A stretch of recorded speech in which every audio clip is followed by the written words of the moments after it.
Hey everyone, welcome to the EV show by Ludicrous Feed. Thank you so much for joining us. Yes, I had it on mute just for about 5 seconds. Sorry about that, but we are here. Thanks very much. Today is Wednesday, the 29th of October, 2025. That could have been quite embarrassing doing that whole spiel with it on mute, but here we are. But thanks so much. Great to have your company.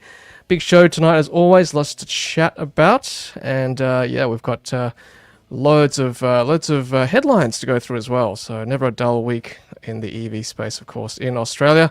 I want to thank our sponsors as always on the channel. Thank you very much to Hankook for their amazing EV tires. Long warranty period. I think it's about 70,000. No, 50,000 Ks, I want to say. At least 50,000 Ks warranty, or guarantee, which is pretty good. And also Power Shop. Thank you very much, Power Shop. You've got EV night and day plans. Check that out for yourselves. Link in the video description below for our referral code. And also Carloop, data to empower Australia's EV revolution. Speaking of Carloop, the man himself, let's say hello to Mr. Riz Akhtar. How are you, Riz? Tom, good to be on. Once again, not stuck in a Bonza lounge tonight.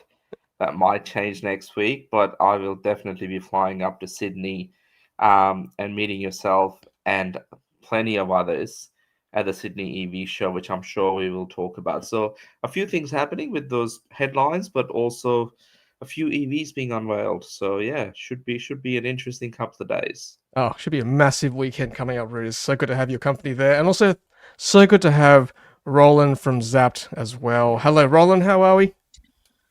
Good evening. Hey, Tom. Hey, Riz. Good evening, all. Staying dry. Ah, Total I know. opposite weather. Been really weird in Sydney, actually. It's been wet all week, all of a sudden, and cold as well, which is kind of weird compared to 2 weeks ago when it was pushing 40 degrees. So, yeah, it is what it is, eh? Strange weather. But, Roland, you're also going to be at the EV show this weekend in Sydney?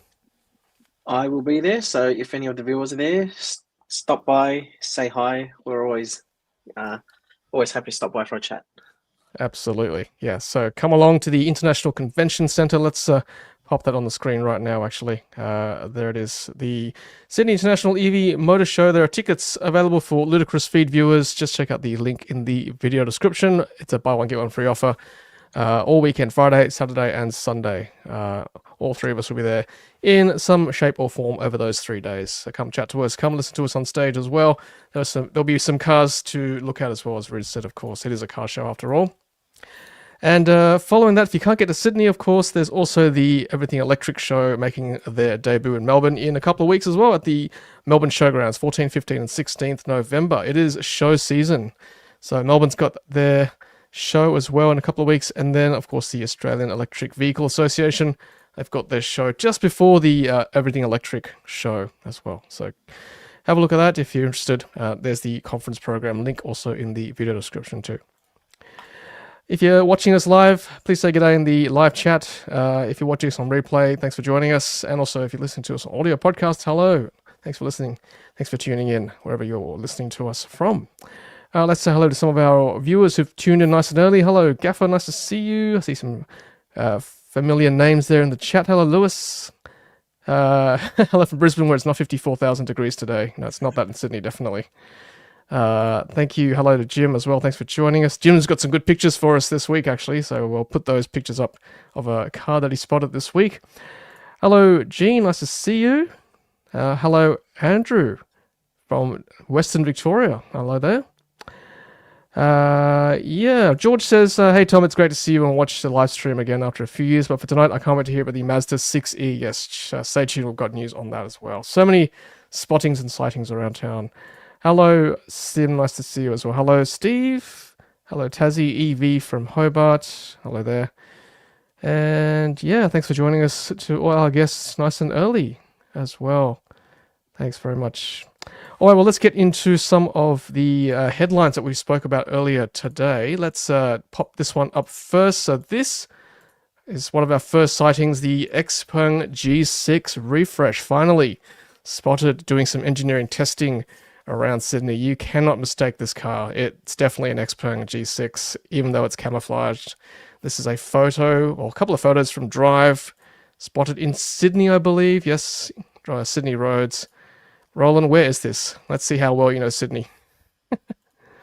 Oh, I would have no idea. I'm the same. Not sure. But, cafe, pizza, restaurant. There you go. That's a bit of a clue there. There's two of them, in fact. There's two G6s. Yeah, I did a rego search on them. It showed up as G6 standard with the colors, so no indication of anything. But look, guys, let's cross our fingers for an all-wheel drive model, please. Yeah. Let's give the Zeekr 7X all-wheel drive a run for its money, as well as the Tesla Model Y all-wheel drive as well. There you go. Yes. There's Roland's due diligence. There we go. What do we got, can Roland? See a red flag there. The variant says standard. It's not top spec. No. That's not Roland the spec. exact wording I was looking for. But the weights were exactly the same, and all of these are just not official registrations, I guess. So could be anything. But Fingers crossed, we get the fast one. We get a fast one, or at least an all-wheel drive. Puts competition to Zeekr, more choices for the viewers, the audience, everyone. Yep. Yeah, more choice, more Roland spec cars, 100%. All right. Now, yeah, what do you think about this color too? This is not offered in Australia. This sort of green E color. I quite like it. There was a sorry, Roland. Go. I was going to say, I know it's a totally different car, but Aston Martin has a green that looks similar to that. Yep. Reminds you of that. Yeah. Some people say the Zeekr 7X green, that forest green, looks a bit Aston Martin-y as well. There's this like purpley color that Joy likes when she saw it in Hong Kong. Lavender, yep. Yeah, something like that. Yeah. So that I quite like that as well. So let's see if that makes it in the country. Yeah, I mean, look, it's an upgrade. A few sort of minor cosmetic improvements inside and outside. So let's try to ask maybe True EV when we see them at the Sydney show this weekend. Just one quick thing before we move on, Tom, and this is only me looking at it again now. I don't know if it's just the angle of this specific photo, but if you look at the spoiler just above the window on this main car, and you look at the second one, is that covering a spoiler? I see what you're saying. So this bit here? That bit there, yes. Does that look like it's covering like something additional? Like, is that a spoiler compared to the other car in front, which looks like it doesn't have it? Yep, that's a good point. Yeah, it could be. It looks like it's a bit more hooded, right? It in this looks shot here. a little smaller, yeah. Maybe that is the performance variant. That'd be nice.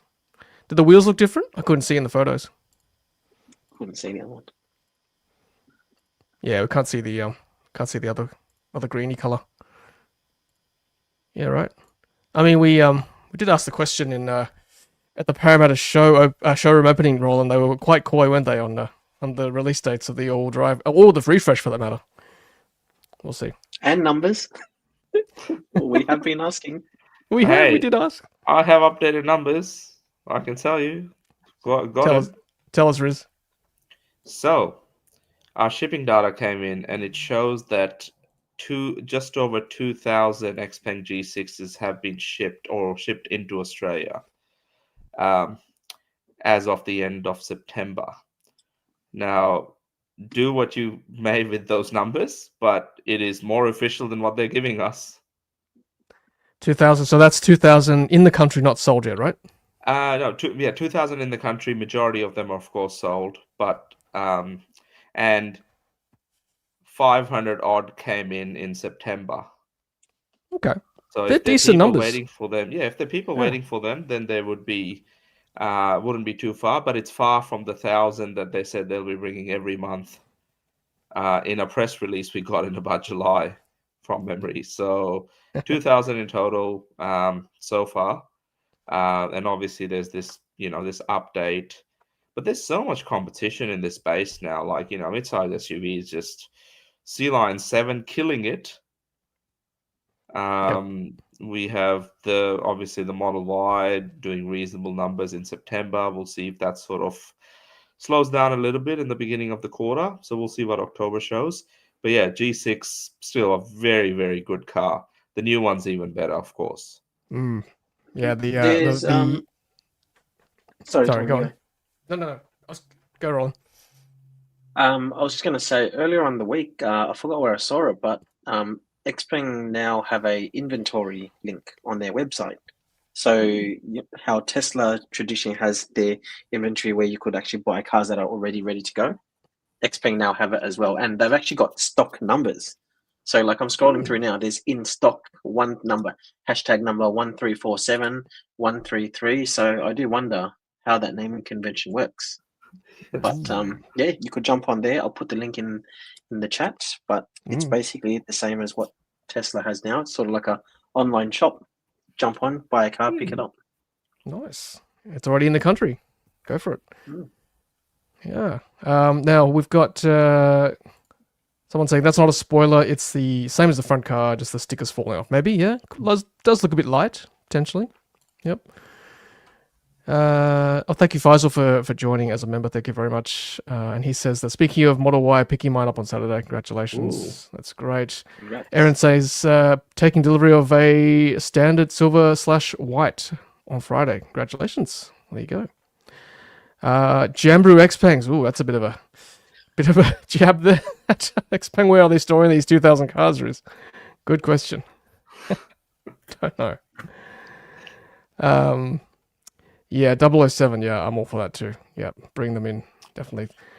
Now, I don't know. Maybe I heard something on the rumor mill, but there's a special edition from what I understand. This is unofficial, but I believe there may be a special edition, something being showcased at the Sydney EV show. Maybe 007 spec. I've only heard rumors. I'm not sure. But yeah, if it is, if it happens to be one of those, the what is it, 77 GT, then that could be a pretty cool thing to see in person. But I'm not sure. Zeekr, obviously, if you're listening, bring one over. If you haven't rolled it into ICC already, just do it. Oh, I guess we'll find out tomorrow, gents. We'll even drive it from the airport for you, officially, if you want.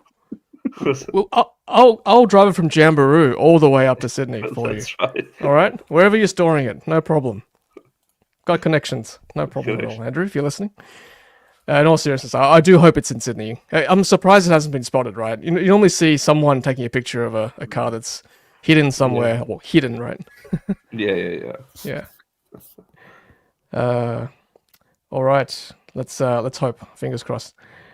Yep, let's move on. And what else have we got today? So someone mentioned the Mazda 6E. So here we go. So spotted this week in the Gold Coast, apparently. I believe this is the Mazda 6E EV under all that camo. If you squint, it kind of does look sedan-like. You might not be sharing yet, Tom. Oh, sorry. I'm sorry. My bad. Let's pop this on. Thank you very much. There you go. That's Mazda 6E right there, gents, and everyone else. There it is there. It's nice. I don't know, Tom and Roland, if you saw the press release that came out from Mazda, I give them credit. They did say, hey, it's in partnership with Changan automobile company, which obviously makes the decal as well. Mm-hmm. But then the quote from Mazda's managing director is like, this is the something along the lines of next iteration of the Kodo design or something like that. And I'm like, cool. From the outside, it might be. From the inside, it's I don't know what's Chinese for Kodo Dynasty. Oh, sorry, that's BYD design. Isn't Kodo a Japanese thing? It is a Japanese thing, but we need Sino equivalent of that on the inside because it's got a big screen. It's got pretty much everything you'd expect in a Changan. Look, I don't mind that. I quite like the decal platform actually, so it's okay. If it's got decal underpinnings, as people are saying in the chat. Daryl's saying it's a sedan based on the decal L07, so it is sedan shape. That's cool. Another sedan is a good thing. Then I think that's good. Sure. Sino-Japanese collaboration. I thought I'd never see the day, but here we are. Yeah. Mazda 6E. Bring it, I say. I think this will help because, people won't be like us. They won't go, okay, it's a decal, it's a Changan. They'll just go Mazda. It's a Mazda. I think I'll buy a Mazda because I know the brand. Right. I think the real question is, will they sell a sedan? in the sense that, the sedan market, apart from Model 3 and maybe the BYD Seal, has sort of been a bit hard hit with the onslaught of SUVs. Yeah. I mean, what do you guys think? Did you like the Mazda 6 back in the day? Back in the I liked heyday? Yeah, me too. Yeah, Quite like it was that car. nice. Yeah. I do hope, because I remember seeing overseas pictures on that exact same car had the digital side mirrors. I honestly hope we don't get that here. Yeah. Or at least an Personal option, opinion. right? No. At least an option, correct. Yeah, if they're Yeah, going to do yeah. it, put it as an option. Don't just force it on people. No. From what I hear, it's quite an expensive fix if something happens to it. That's not what you want. I think our friend Shilandra might have something to say in the comments as an ex-Mazda owner. There we go. As a former Mazda 6G series coda design owner, this is blasphemy. How dare they? Zoom, zoom. Zoom, zoom. We owned a Mazda 3. That was actually our first car Joy and I had as we were going out. And as John said, too many big cars already. We should have released a Mazda 3E. Maybe that's in the pipeline. A smaller sedan, right? That'd be cool. There is an SUV version that is being worked on. I'll have to check it out. Or we'll have to check it out next time we're in China. But there is I can't remember what it's called. There's a like a CX-30 sized SUV equivalent as well. So maybe this is the one of many EVs to come from Mazda. I hope so. Yeah, I thought they were doing an SUV and a sedan, and then it was pretty much at the same time last year when they announced the news, and then this one was the one that got chosen here. I would have thought the SUV, but anyways. Yeah, Gene saying Mazda buyers only buy CXs now. This won't sell at all. We'll see. And Daryl's saying they should have done an SUV to stay safe. Yeah, it's a safe option. Like, as a reviewer, I'm happy to see this, but they want to sell cars? Yeah, maybe. The thing is that do we look at it as a compliance vehicle because they'll still want to sell the CX-5 and other things that this is just the NVES tick in the box. From memory, I think the press release said it will arrive by mid-2026. That's a long way away. It is, yeah. What are we now? Yeah, October. So what? 9 months away potentially. Check this out. Ant-Man's is saying, FYI, I saw a 007 all-wheel drive, presumably the GT. Oh my goodness, at the Zeekr Sydney Alexandria showroom last Saturday. While picking up my 7X. Sorry, I didn't take a photo.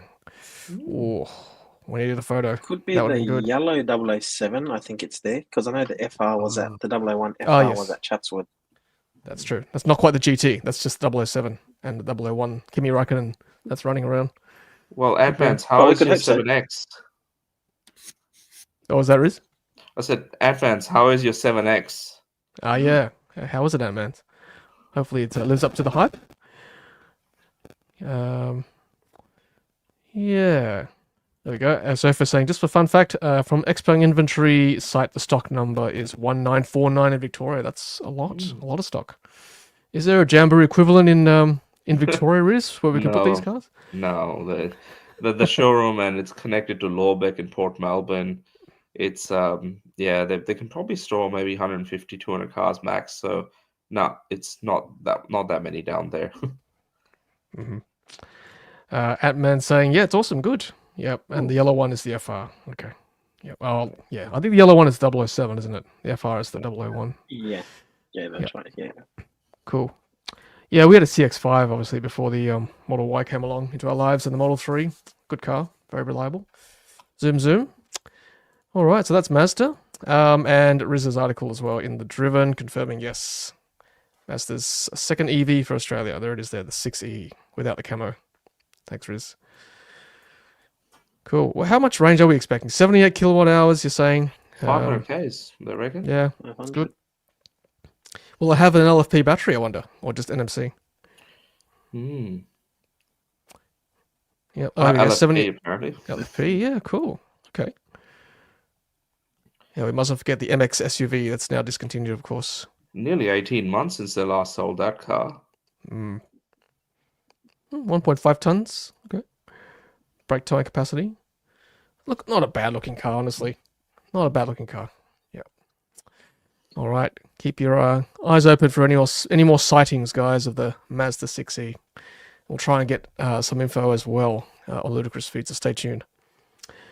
Okay, pushing right along. So we talked about our good friend Jim spotting a car in Sydney. Speaking of Chongqing's Changan brand, look at this. So this was spotted in Sydney recently in Macquarie Park. Deepal's S05.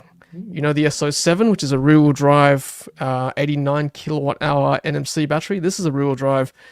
I think it's about 60, 70 kilowatt hours, so slightly smaller. Also LFP, also rear-wheel drive. No, it is LFP, this one. So NMC for the other one. This is LFP.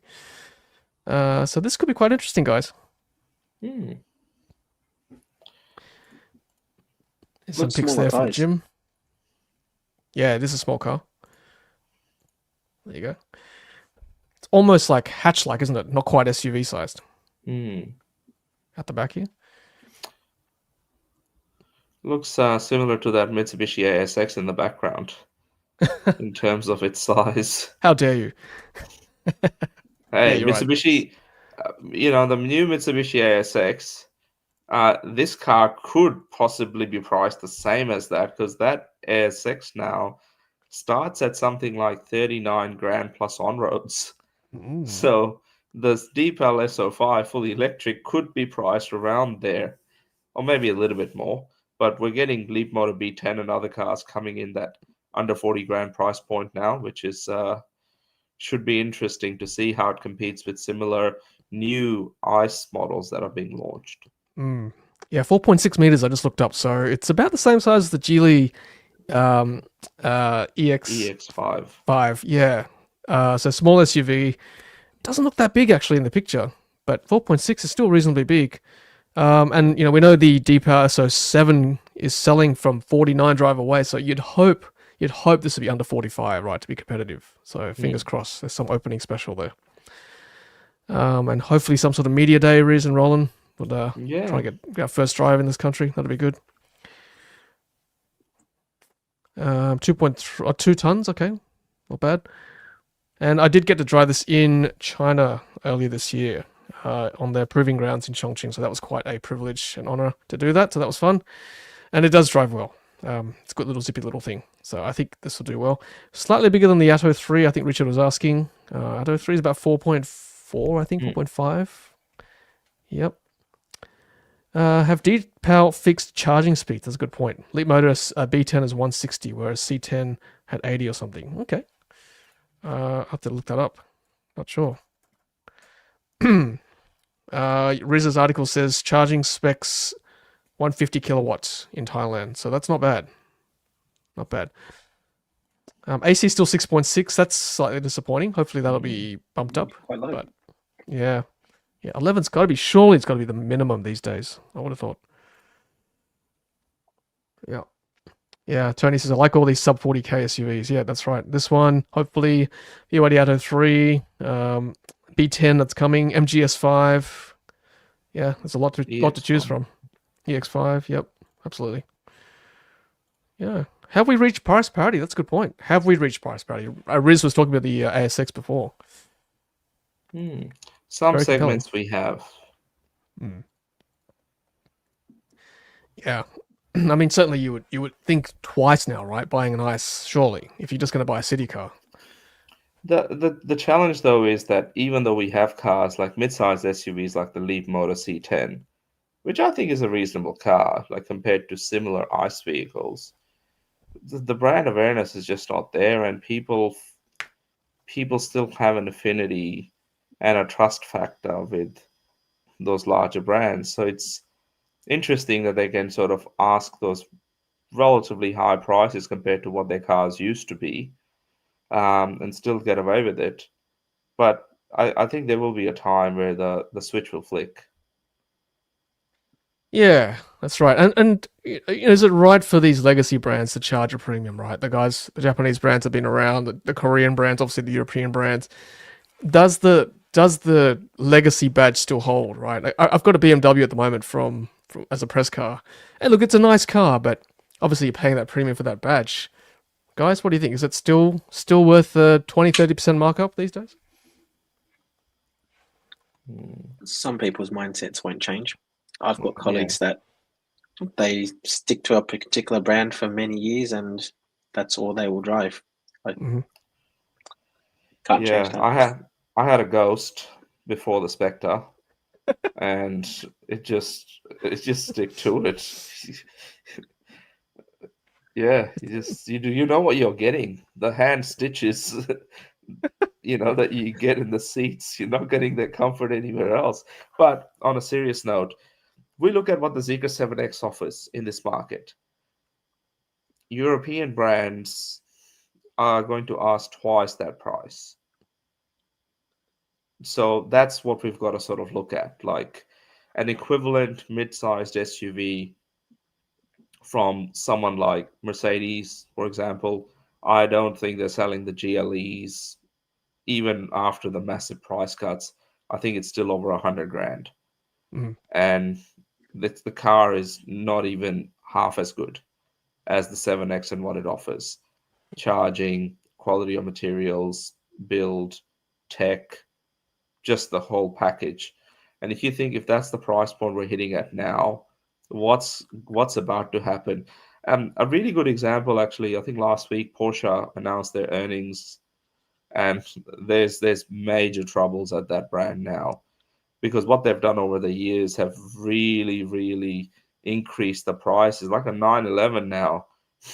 I mean, I know we're talking ICE cars, but it's so expensive. And the biggest market in China, people are saying we're not going to lose half the value of a car in 2 years' time when we can buy something that's Chinese, like the Xiaomi SU7 Ultra, or even the Max versions that cost, a third from the very beginning. It's not going to see that massive depreciation. Brand loyalty is just, in some markets, it's just not there anymore. And I wonder if we're going to get there very soon. I guess in China there is obviously another issue with regards to plates, right? You can obviously buy an EV plate or get an EV plate straight from the showroom. Obviously, there's a lottery with the blue plates, the ICE plates. So obviously that's a separate issue. But Riz and Roland, I agree. I think some people will just buy a Merc, buy a Beamer, buy a Porsche, buy an Audi, just because it's different, right? They want that luxury, what they want that is to stand out from everyone else. That probably won't change. That's just society the way it is. So, yeah, I mean, the smart ones amongst us will obviously look at the specs and the inclusions and go, okay, maybe it's worth looking at the newer brands. And to everyone else, yeah, it won't matter. It's just a status thing. I think that's how these brands make their money, on status, on reputation. Years of engineering. That's fine. It's got its place. Yeah, Matt's saying the Germans will learn. Well, I don't know. Will they? We'll see. And effective price parity, Shalandra says, with FBT tax rebate for leases, probably. Yep, good point. Chazzy's saying, love the seal. Yep, me too. I love the seal. Favorite EV. Doesn't work for what I needed the car to be able to do, but I'd love to see them driving past. Yeah, it's nice to see a sedan. It's a refreshing change, isn't it? Which is why I love the IM5 so much when we reviewed it last week. Yeah. Aussies have been, yes, some Aussies have been price sensitive. I guess it depends, obviously. That's why Japanese cars are so popular, right? Toyotas, just everywhere. Saturn DD today, Camry Hybrid. Ooh. Yep. Yeah, looking forward to the cheap EV hatches. Yeah, me too. Bring them on. That's missing in the market right now. Coming soon, I'm sure. Definitely. MG4, I don't know if that Geely, Geom, Xingyuan, or whatever it is, if that's supposed to become making its way. It's the best-selling car in China, apparently, even outdoing the Seagull. That is a hot little ticket, honestly. Rear-wheel drive, great size. Looks like a smart #3, but probably half the price. Bring it here, I say. The Xingyuan. I'll just quickly pop this up now. Just switching gears, so to speak, just a little while. So Red Earth. This is actually made in Australia, I believe. Let me just read the press release I got this week. So this is a bidirectional charger. Here we go. I'll read this here. So Australia's first Australian-made vehicle-to-grid charger. Red Earth has partnered with Ambibox to locally manufacture its bidirectional chargers that allow EVs to act as batteries on wheels.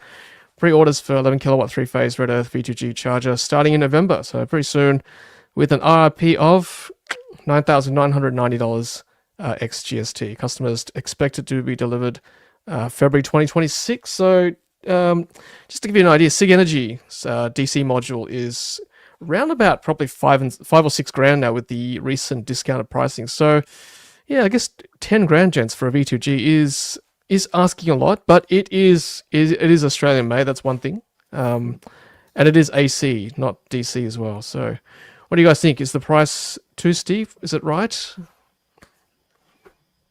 10 grand. It's a For lot. AC, 11 kilowatts. I think Yeah. it's for me. I think it's one of those early adopter price. Like Yeah. it's the first in the market. It's Australian made, back an Australian company. You'll be one of the first in Australia to have it done. They've got the right partnerships in place to know that the technology is going to work.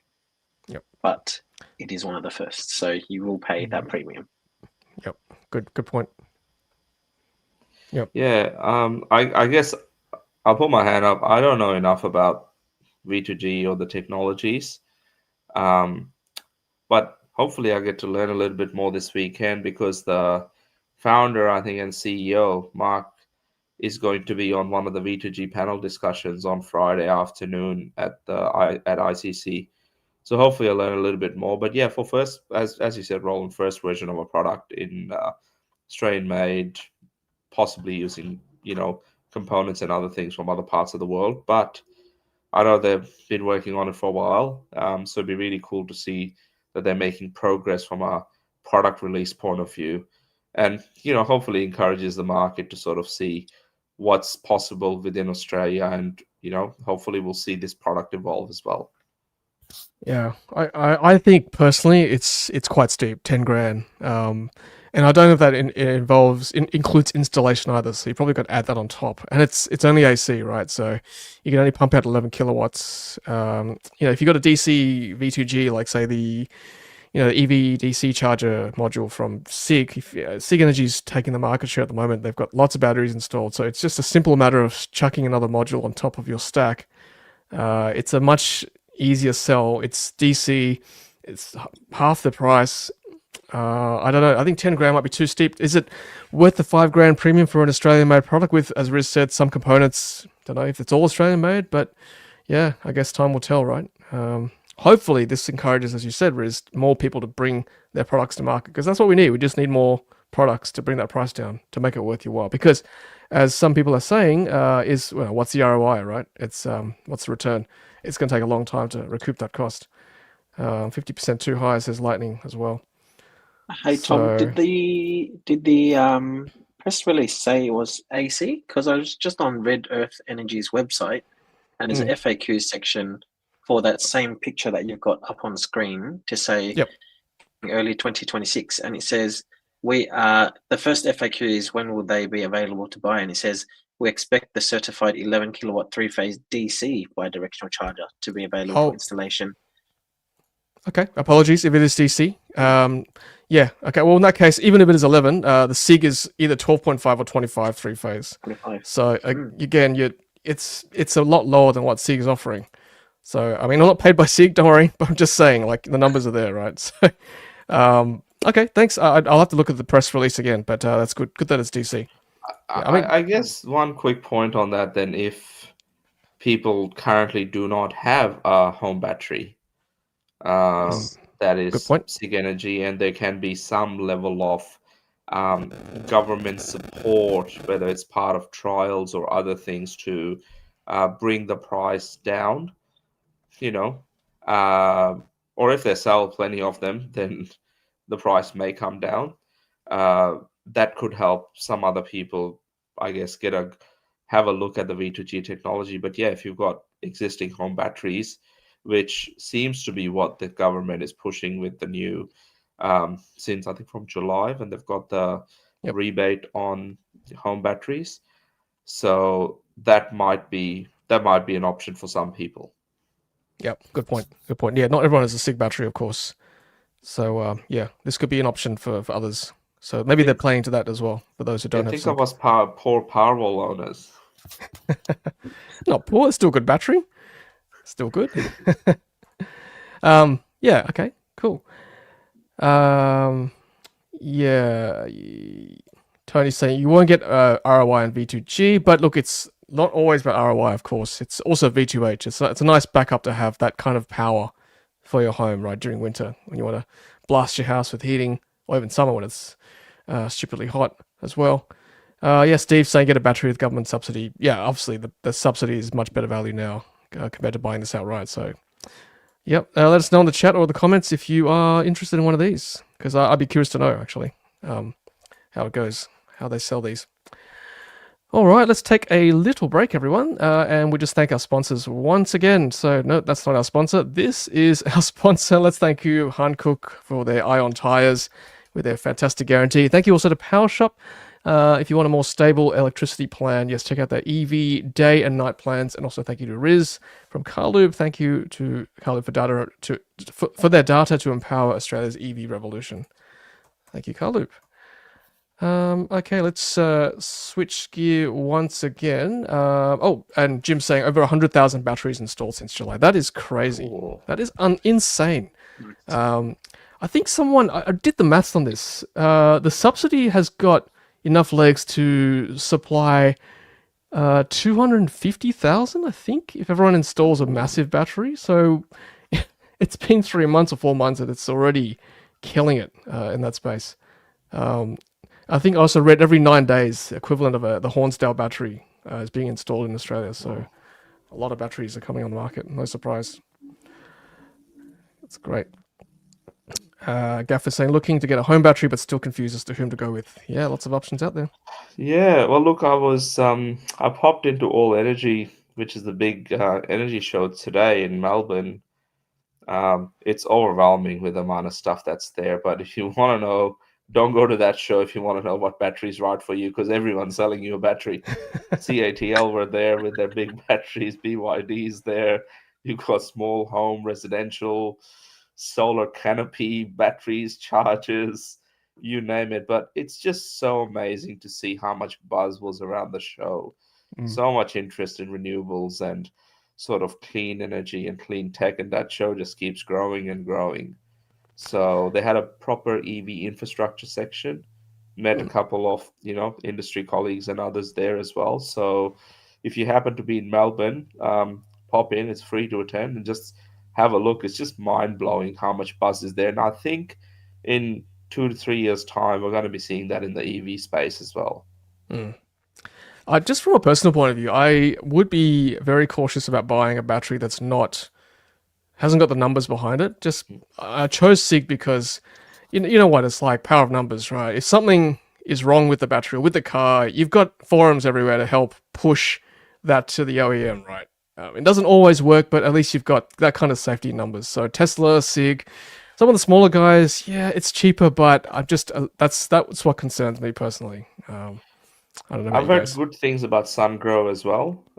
They seem to be doing commercial stuff as well as residential batteries, and but yeah, people that companies that are proven. BYD possibly.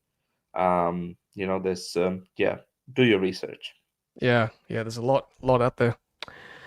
All right, speaking of BYD, let's do this story here. So nope, that's not that. This is what I'm talking about. So there's been a few issues with the C-Line 7 update. Anybody in the chat here? I'm a bit out of the loop because I've sold my Seal, but anybody with a C-Line 7 that's having issues with the recent OTA? So obviously we've got this car being towed away, getting bricked with an update. So it can happen. I think Tesla had those issues too in the early days with OTAs bricking cars. It's rare, but it's obviously frustrating if your car's the one getting towed away with an update bricking it. Just let us know in the comments in the chat if that happens, if that happened to anyone having issues. And speaking of BYD, this is Riz's article. I know, Riz, you love your little K car. 20 kilowatt hour battery. Seriously, that's half my SIG Energy battery. What is going on here? That's what I'm saying. You're not doing any V2H or V2G with this one. You can do V2L, hopefully, when it happens, but only for quickly boiling the kettle for a cup of tea. Now, this car, I'm just so excited for it. We have a name. Oh. We have a name. It's called the BYD Racco. What? Racco. Now, Racco, or I'm not even pronouncing it right, but maybe it's Racco in Japanese, is a sea otter. So BYD Sea Otter is what this thing is. How cool is that name? So they're doubling down on the marine theme or the ocean They theme. are. But going with the market, where's our marine theme? What's an Atto?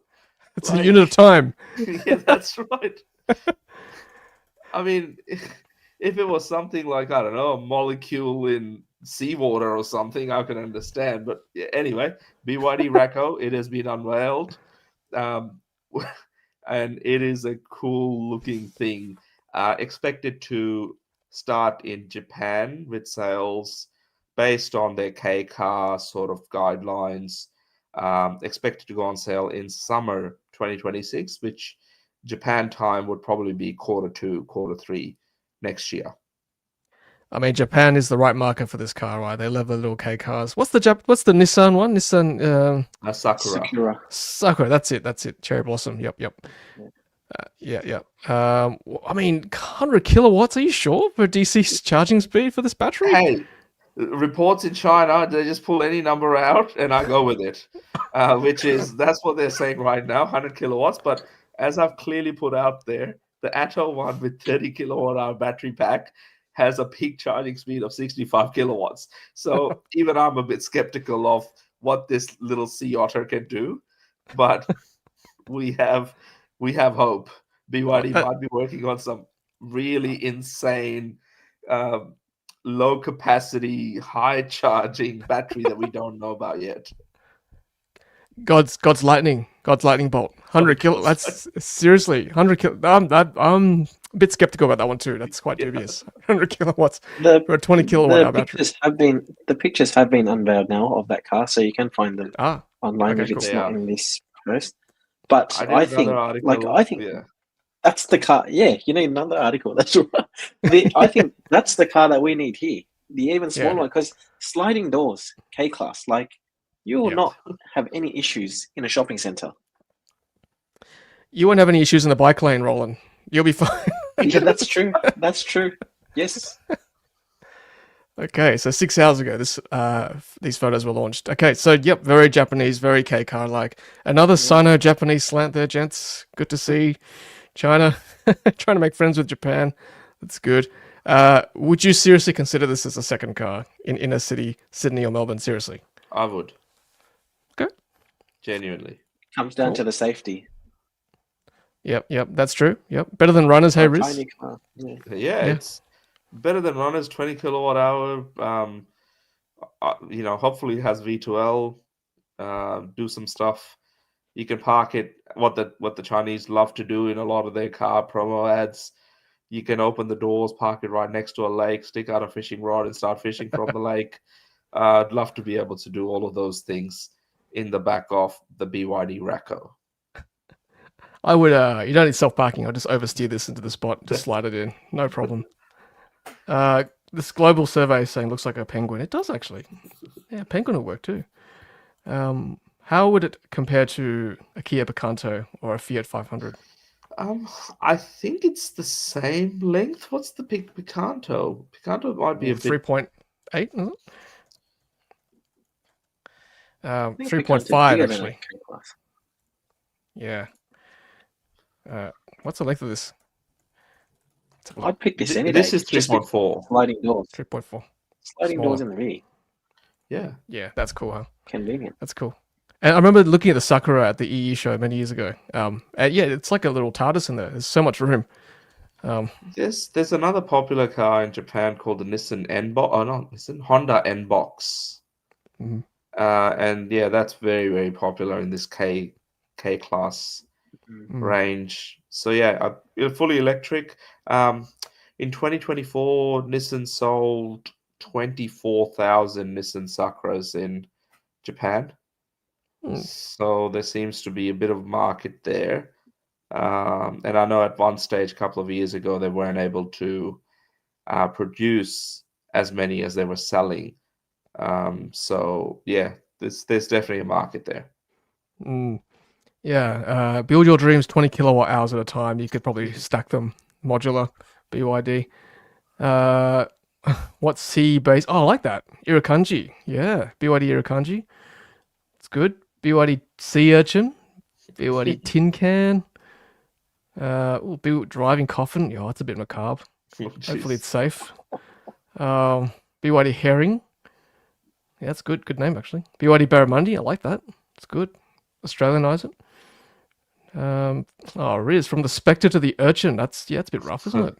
Oh, look, it's just what you got to do when BYD releases products like these. I like this, Lewis. This wins Atto 0.5. I like that. Yeah, that's right. That's for the Australian market. You've won. That's a good name. What's 3.5 divided by 3.9? Maybe 0.8. Yes, That's funny. All right, so that is the BYD, what's it called? Otter, Racco. We'll keep an eye on that.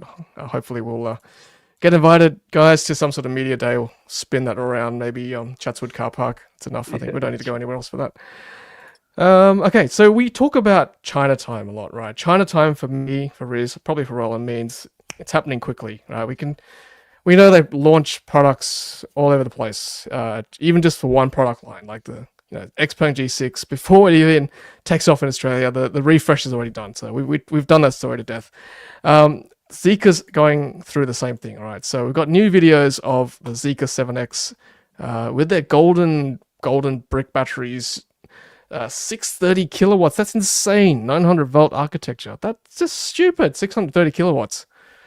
I tested the IM5 today at the 400 kilowatt charger in Sydney, the Ampol charger. So stay tuned for that video. I won't tell you how fast I got, but I was very impressed. I've never seen anything that quick. But 630, seriously, that's stupid, right? What are they talking? 10 minutes or quicker? Under 10 minutes. Holy 10 cow! to 18, under 10. That's not even time for number one, honestly. That's 9 minutes. Here we go. 9 minutes 37, adding 500 k's of range. That's cool.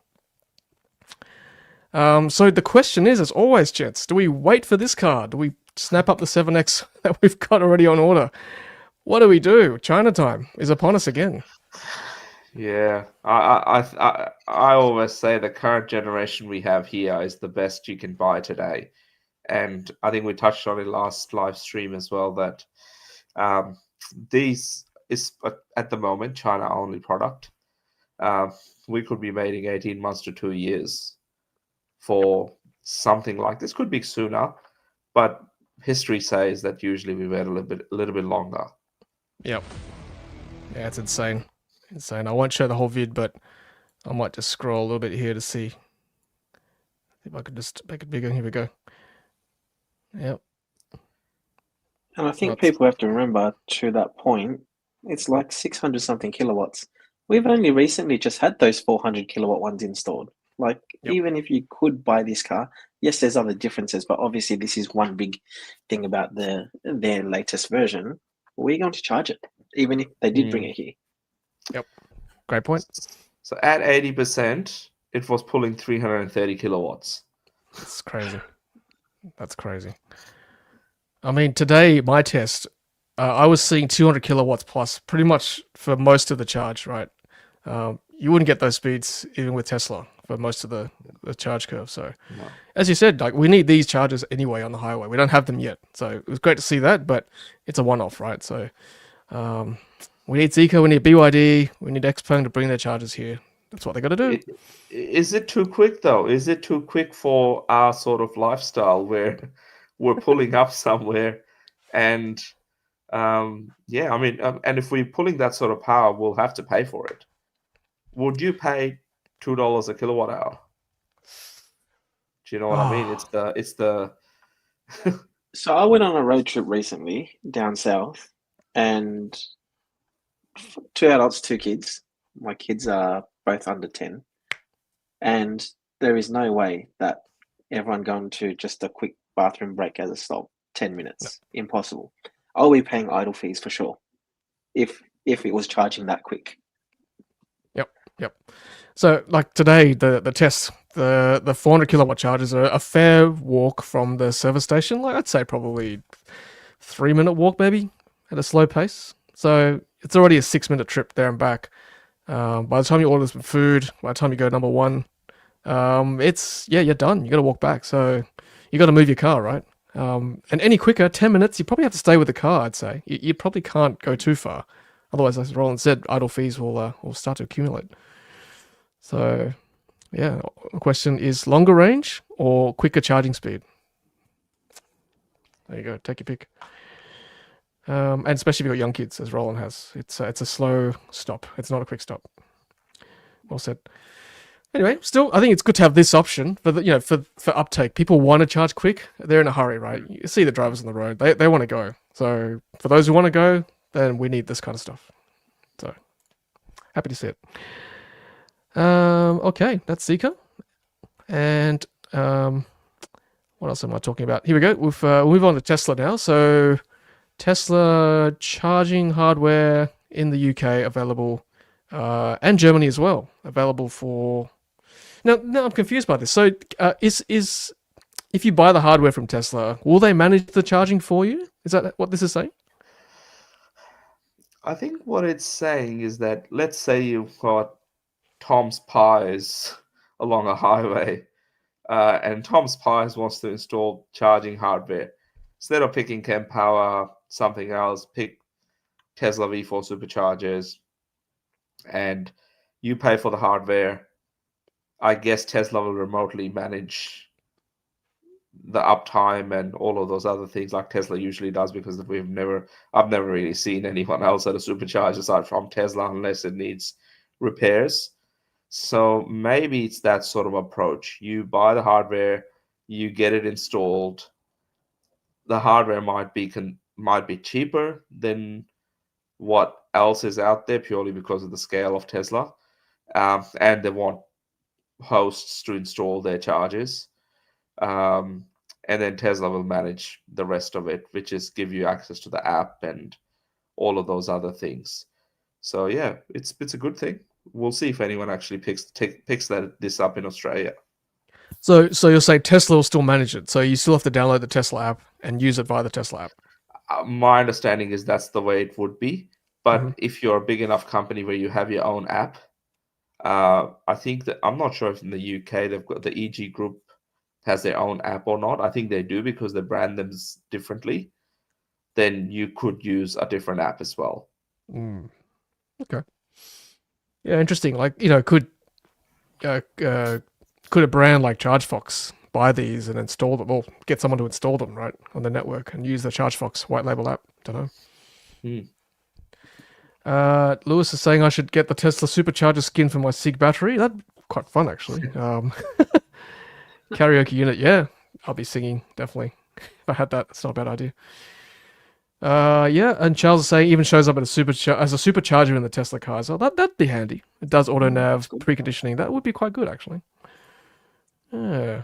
Okay. Yeah, and according to this post, available for Australia as well. So maybe you might see that in Australia at a charger location very soon. So what if all of those companies just decided to buy Tesla's one because of the fantastic uptime? Then they're all integrated into the network, just like that. Although, having said that, if you're an 800-volt car, you might struggle to get that kind of speed, right? You'd be a bit upset. You'd be Right upset. now you would. Yeah. You'd be like, 80 kilowatts? Oh, man. Seriously? It's not golden brick. It's like, I don't know, bronze brick. It's not the same. I wonder if it could use it for private use but pretend it's a business. Well, if you want to pay for it. I mean, I don't see why not. Yeah, Tassie EV. Sorry, Roland. Kempower Uptronics. Yeah. Yeah, it's the speed that concerns me. That's all. If you're non-Tesla. Yeah. All right. Let's move on. So, all right. So I think Riz, you might want to take us through this. This was during the earnings call, wasn't it, with Tesla, saying that Tesla has not given up on Hardware 3 owners. That's right. So Hardware 3 Lite is coming. According to Tesla, they have not given up on that situation. I just don't know what this news means for Australia because we have not had any Hardware 3 information so far. But I guess they're working on something like that. But then a lot of the call, they were talking about sort of Hardware 5 or AI 5 stuff that's coming out next year. So I don't know. The gap just keeps getting bigger and bigger. So currently, I mean, today I was in traffic for an hour and a half trying to get to the city. And I thought it would be a much better use of time if I did have FSD. So yeah, hardware 3 Lite or hardware 3 vehicles may get something, but they're talking about version 14. We don't. I think we're still on version 12 here, 13? Yeah, or 12. 13. 13. 12? I don't know. Can't remember what it was. But do you My say, Riz, you'd hardware be 3 is 12. 12? Yep. Are you saying, Riz, you'd have better use of your time if you had FSD in traffic? Yeah, if I had FSD, like it's stress free in a lot of cases in traffic. If it does all your acceleration and braking, let people in, do all the stuff that we know it's capable of doing or it can do. We've tested it on Australian roads. It's not perfect, but it will get better. But yeah, I'd pay for a subscription straight away if Okay. it could do it. But the problem, of course, is older cars don't have it, and then it's like, should I wait for AR5 cars to upgrade or to do something different? That's the thing. It That's the just thing. keeps getting better. The thing is, would I be less stressed in traffic? I mean, I didn't find myself less stressed with my test. And also, I can't use my phone. I can't read a book. I can't take a nap. So I don't know. I'd still be having to supervise this thing, right? That's True. the paradox. So, yeah, until it's fully autonomous, which would be great, of course. I don't know. That day may or may not come. But what may come is Nash, our good friend Tesla in the Gong. He says that I'll read this verbatim. I solemnly swear to shave my head and post 10 videos if Tesla AU NZ releases any FSD for hardware 3 cars before Q2 2026, even if it is a day before 9 months. I will still shave my head. I did offer to shave it for him, and he says that's fine. So happy to hold the razor. I trust no one else but you. I'm gonna hold that to you, Nash. I'm gonna see if that comes. Head My down to the razor ready. gong. I'll drive down an FSD and shave your head. That's cool. All right, and then I think I just saw Charles as well in the chat. So here we go. Tassie's getting a nice surprise very soon. 4-stall Tesla Supercharger. In I think this is Hobart, right, Charles? He did provide me an update. I just can't see what he said, but there, I think it's in Hobart. Let me see. North edge of Hobart. Here we go. Yeah. So they're the freshest picks we've got so far. I think he said these might be expandable to 8 as well. Are they supposed to have bollards? Oh, you mean the V4s? Sorry, I meant like if someone backs into that. I suspect you have bollards in front of it. Maybe it's yet to come. Well, the ones in Chatswood don't, and neither do the Balgala ones. The Not- ones not closest to all of me. them have it. Yeah, I think they took them out because then the non-Tesla cars can back closer to them and use the cables. Right. Yeah, I think that the bollards are gone. I think. They trust else people too much. Yeah, Clearly. Rust non-FSD. Yeah, let us know in the comments if you think your bollards are still there on your maybe the older ones, maybe the V3s. Yeah, it's good. Good to see more in Tassie. More Spirit of Tassie bookings. Yep, good. Here we go. Tethron saying neither did one in Bowen Hills. Yes, you did, Charles. Post some replies. Let me have a look if I can find it.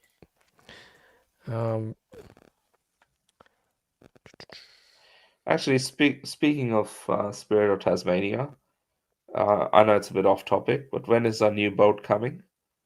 Sorry, it's a sensitive topic, but we're supposed to have a new one a while ago. Apparently, it's gone down to Hobart, and they've realized they haven't got enough. They haven't made enough of a terminal for it, so it's come back to Victoria, or it's coming back, and it's going to stay in Geelong for another 12 months. Oh dear. Until they get it all sorted down there. October 2026. Oh, here we go. Thank you, Charles. October 26th. And I've got Charles's replies as well. Here we go. So state hasn't changed. Pretty wide for 8 stalls. That's good. So I did the maths, and 4 stalls for a 250k population city is still pretty low compared to other Oz cities. Okay. Yep. We need more. Saying that once it's done and built, you are able to drive from the southernmost location in the country Cockle Creek to the most northerly sealed road in Queensland, Port Douglas, all on Superchargers. Hey, that's good. Nice. From bottom to top. Very good. Okay, let's push on just to finish us up, guys. So we've got more Korean EVs coming to the country. We've got KGM, formerly known as Sangyong, Musso Ute, and Torres EVX SUV before end of the year, apparently.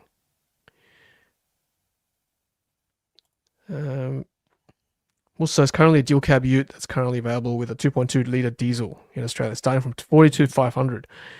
Love to see an EV with that price, Riz and Roland. Yeah. For a I'll be Ute as surprised well, if it's under 60. Okay, keep an eye on that one. There's only one major all-electric Ute, ET60, of course, 92,900, still quite pricey. I forgot all about this e-Terron. We heard about this at the start of the year, and still nothing, Riz. We saw it October last year at Mobility Live in Melbourne, and yeah, nothing since. Nothing since, that's right. Okay, we'll keep an eye on that one. And this is Renault's Scenic E-Tech. Scenic E-Tech, not the Megane E-Tech. Confirmed for Australia.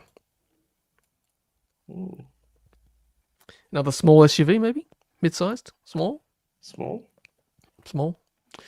625 kilometer WLTP. What? No way. That's a big claim. How much range do we need? Like, What? 60 kilowatt hour for 430. Okay, maybe it's a bigger battery for that 620. standard range is 78 or 80 kilowatt. Oh, man. Pretty efficient if it is. Here we go. Longer range, 87. Oh, 625. Wow. Front wheel drive, DC charging 150. Okay. 4.4. That is a small SUV. yeah. All right. Keep an eye on that too. You guys driven the Megane E-Tech? I think it's still around, isn't it? No, I haven't. No. It's still around, but I haven't driven that. No. Yeah. It's not bad. 179 buyers. First 9 months, 2025. So not a huge seller, of course. Okay. All right. Keep an eye. And here's an interesting story. Just wanted to share this. Our good friend Andy from Whyalla Vet Clinic. This is a meteorite that hit his Model Y driving in South Australia. Can you believe that? Oh, We are very thankful you're alive, actually. And I'm shocked how good the glass is. It saved you guys. That's amazing. Incredible. Look at that. Look at that damage. Crater in the windscreen. Wow. I'll show you this one. That's phenomenal. wow. Wow. And I believe Andrew was on FSD as well at the time. Here we go. FSD. Amazing. He was sorry. No, all good. Driving northbound on Port Augusta Highway at 110. Pitch black. No wind, no rain, no lightning. And then high-speed glass fragments filling the air with white smoke. Wow. So this obviously is a bit of in contrast to what 60 Minutes put out there about what happens with Tesla FSD, where this is incredible. I know. It's phenomenal. SpaceX debris, maybe? I don't know. Could be debris. Yeah. No idea. Yeah. Well, we're glad you're okay. That's something, quite a story actually. Phenomenal. A couple more stories to wrap up. This is from Roland. So battery recycling. Ecobatt partnering with BMW. That's good to see. First thing in Australia. It's good. It's great. First initiative from a big manufacturer as well. In Victoria, I think it was the site. Yeah. 90% of materials being recovered. That's great. So you can tell your friends now who are doubtful about the life cycle of EVs, you can recycle these things. It's great. Yeah, that's pretty much it, everyone. That's our night for tonight. Here we go. Channel 10 did interview Andrew. That's good. Good. I'll have to find that story. Yeah, it's a big stone chip, Billy. Whatever you want to call it. Lewis, BMW should donate their indicators. I can confirm BMWs do have indicators. I used them today actually, and Joy's like, "What are you doing?" I was like, "I'm using my indicator." Like, you don't need to. You know that, right? Like, no, I just trying to do the right thing here. Yeah. Anyway, that's good. Good to see BMW do the right thing there. Gents, thanks so much for your time as always. Good to see you, and looking forward to catching up with both of you this weekend at the Sydney International EV Motor Show. Likewise, Tom, Roland, always good to be on, and I'm sure we'll see we'll see each other at the show. There's a lot to see, and for all our viewers and listeners, keep if you're around, say hi. If not, keep sharing stuff on social media, and we will cover it next time. Indeed. Thank you, Roland. Looking forward to seeing you and catching up. Likewise. Yep. Exciting times. Exciting weekend ahead. Big one. So much. And looking forward to seeing all you guys and girls in the chat as well in Sydney. If not Sydney, then Melbourne, maybe in a couple of weeks at the other show too. So, yeah, thanks very much. Thanks to our sponsors. Thank you, Riz. Thank you, Roland. Thank you, everyone. Have a great week, and we shall see you next time on the EV Show by Ludicrous Feed Live. Happy charging.